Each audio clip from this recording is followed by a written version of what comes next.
Fix the Anker Soundcore 2 not charging. So here we have our Anker Soundcore 2, and the first thing you want to try, if you're not using the original cable, try the original cable to charge your Soundcore 2.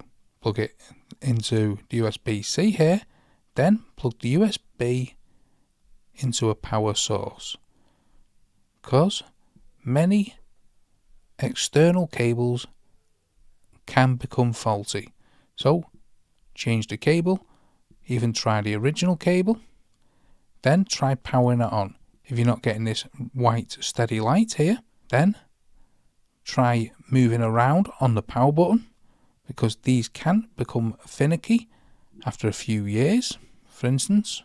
However, in most cases, if it's not been dropped or anything like that, it is a cable issue if you can't charge the device. If that still doesn't help, check out this video here how I show you how to reset the Soundcore 2.